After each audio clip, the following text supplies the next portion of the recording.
Herfers, welcome back to the Back Porchador here in Nashville.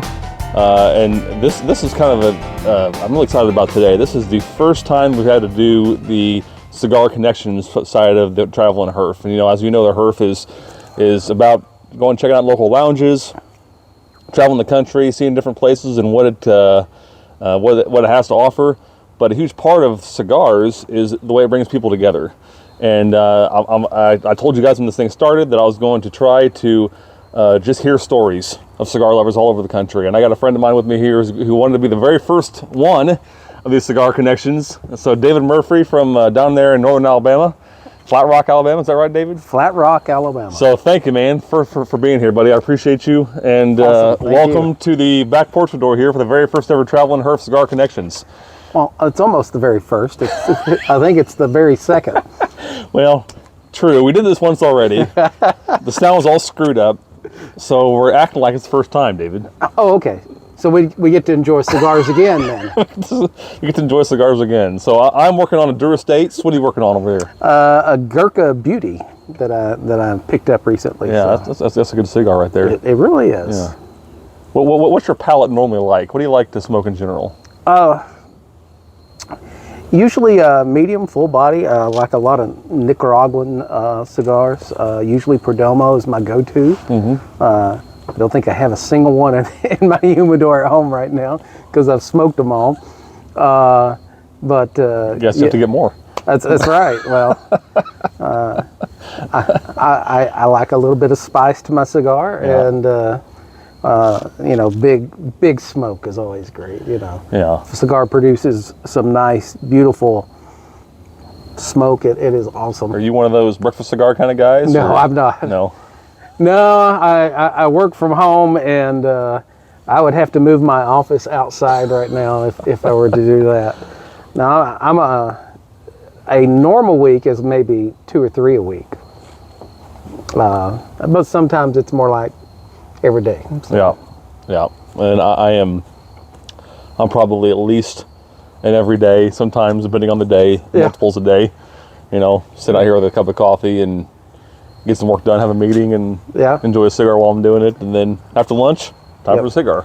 Well, sometime on Tuesdays when I come up to Nashville, it's more like 4 or 5 on that one day. So, but it's usually the little, petite Coronas, to get me from point A to point B. It doesn't matter who you are or what you do or where you're from or what you like and don't like. It's kind of brings people together, Mm-hmm. And so give me your story. Talk to me about what do you do? How'd you get into cigars? Break it up for us.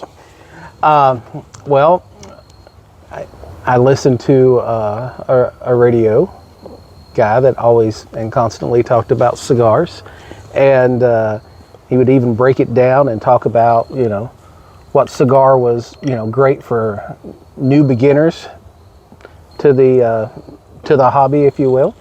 And one of the ones he always mentioned was Macanudo and Partagas. Is that how you say Partagas? Partagas, yep. Yeah. Yep. And I was working in Fort Payne, Alabama at the time, and found a little cigar shop called Robin's Nest. It's not there any longer. I wish it was. It was a great cigar shop.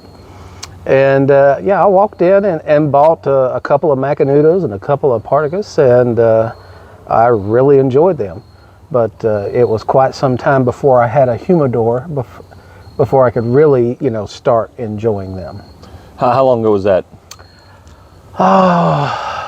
96, 97, something like that, I'm guessing. That sounds about right. But yeah, and eventually I drove. They didn't stock things like humidors at this place, and I'd look at the online catalogs for humidors, and I was never one that would want to order something like that big of it was a big investment for me at the time, a humidor. So I found one that kept them in stock in Birmingham and drove all the way to Birmingham, which is a 2-hour drive for me, and bought a humidor finally. And so that had to be the late 90s as well. Now, I remember, growing up, my dad would smoke a cigar, my uncle would smoke a cigar, and did you have any family members in your family that smoked cigars, or were we kind of the first one? I don't think I've seen anyone smoke a cigar in my family in my presence. Had a grandfather that smoked cigars, and matter of fact, he passed away several years ago, and my mom was going through some of his things and found an old cigar box, like Tampa Sweets or something. So, you know, not a hand-rolled cigar, but a machine-rolled cigar. And, you know, I was kind of interested to take a look at it. There's a stamp on the bottom of it for the taxes that were paid on it. But yeah, I know he smoked cigars. He also smoked a pipe. And I can remember being in certain places, you know, back when you smoked in restaurants, which was kind of weird. And, you know, every once in a while, a gentleman would light up a pipe. Sure. Oh my gosh. When they would do that, you know, that's all you could smell was that sweet tobacco smell all over the place. And for me, I was just heavenly. I love the smell of pipe tobacco. I love the smell of cigars being smoked too. Yeah, you were telling me before we hit record here about your son. Yep. So what's that story? I guess he's interested in cigars because I was. Okay. One of the things that I used to do, this is kind of funny, how I got away with smoking around the house. I used to watch wrestling, WWF at the time, WCW at the time. Like, you know, it was Monday night. That's all I did for like 4 hours straight. I'd flip back and forth on the channels, and I would take my little 13-inch tube TV out of my porch, run extension cable out the door, run the cable out the door, and sit and watch that and smoke a cigar. And somehow I got away with this one too. My desk in the living room was right next to a window, and I would put a box fan right there in the window. And I don't know how my wife let me get away with that. Pull it right out there. I did. It pulled it right out. But now your son's starting to enjoy them too, huh? Yep. He had a child about 20 months ago, and I bought him a box of Perdomos. They're called RTRs. You've probably never heard of those. Never heard that one, no. Tell me about that cigar. Well, Nick Perdomo has a daughter that went to the University of Alabama. And I'm an alumni from Alabama. And so he created an RTR. It's a crimson, red, and white band, and it has RTR for Roll Tide Roll. So I bought him a box of those RTRs. And actually, it's a bundle, so they're not that expensive. But I gave them to him to hand out to his buddies when his baby was born. My son is active duty, and so is she in the Navy, and he's currently overseas for a 6-month deployment. So he'll be gone during the holidays, but hopefully back during the first quarter of the next year. Fire one up when he returns then, huh? Absolutely. How about that? But yeah, he loves cigars, and we would always smoke the traditional cigar on the third Saturday of October. Well, since you brought that up, you know, when you were here last, it was just prior to that game between Alabama and Tennessee. Yes, it was. So, you know, for folks that may not have known what happened, why don't you tell us?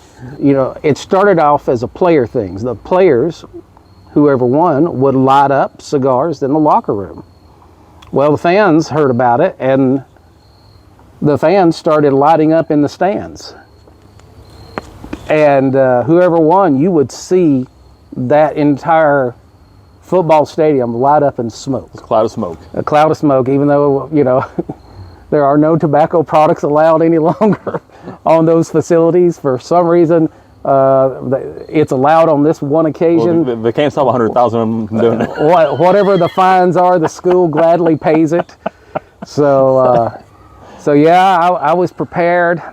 I had the cigar that we smoked on the last one was that Upman A.J. Fernandez Heritage. That was a great cigar. Oh my gosh, it was really good. And I had 2 more of them sitting at the house. And I don't know why I did it. I clipped it in the 4th quarter, and I was like, yep, I'm going to light this baby up. I didn't. And didn't get to light it. So I put it back in the bag.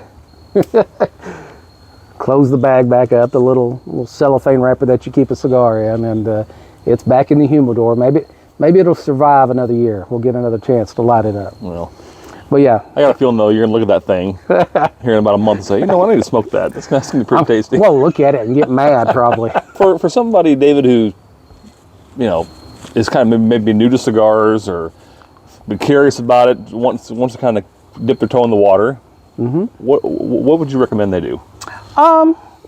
You know, there are basically, for me, two types of cigars. You either get the one that's Dominican or Honduras filler, or you get the Nicaraguan, with the Nicaraguan being a little more spicy and full-bodied traditionally. So I would say a Dominican filler, which you can find in just about anything. Romeo Julieta probably makes a really good. And just go for a Churchill. Just go ahead and get out there, get the nice big fat cigar, and fully immerse in it. But cigars can be an expensive hobby, but they can also be not too terribly expensive if you know what you're doing. That's a good point. I mean, it doesn't have to be. It doesn't have to be. You know, I mean, they're like anything else. There are people that are going to live and die with the name brand, and they're going to live and die by, you know, a certain price point, thinking that it's some sort of status or something like that. But, you know, like anything else, it's whatever your palate enjoys. It's like a wine. You know, if we're drinking a bottle of wine, we might taste something completely different in that bottle of wine. Yeah. You know, and it's the same way with cigars. You know, so I'd highly recommend, like David was saying, you know, just throw your hat in the ring and try it, and don't let anybody sway you to one thing or another. Go with whatever you like. You know, I think most people start with mild, so. Like a Connecticut or something like that? Yeah, Connecticut wrapper. You know, the Maduro wrapper that you see, that's the really dark chocolate looking cigars like this one, and this is more of a Connecticut shade right here. Yep. So, and, but yeah, and just like whiskey, you know, you don't want to jump in and drink barrel strength, cask strength, you know. A little old tub here, old tub bottled and bond here. A little 120 plus proof. You don't really want to start off with that. You're going to burn your throat the very first time. So you might want to start with a mild cigar. Yeah. And talk to your shop owner, because that's the best way to do it. Is talk to them, tell them you're new, and I've never seen a shop owner who's not happy to talk to you about the cigars that are in their humidor and make some recommendations. If you're trying to get started, don't be afraid of the bundles. Bundles are the ones that are not in a box. They just come cellophane wrapped, usually 25 to a bundle. If you want to start off in the hobby, talk to your store owner and get them to recommend you one of the bundles if you would. And I think that's a great way to get started, and that way you can get some experience with it and you don't get that much invested in it. Yeah. And then you can start explore some of the other cigars. The thing that I would do, I would go into the shop every week and I would try something different. Yeah. Until I found things that I would like. And I found that I really liked Nicaraguan cigars, so that's what I stuck with. Great. Yep. Great. Cheers, brother. I appreciate you. Cheers. Herfers, thanks for being here. Thanks for checking out the very first Cigar Connections, and as always, make it a great one. We'll see you soon.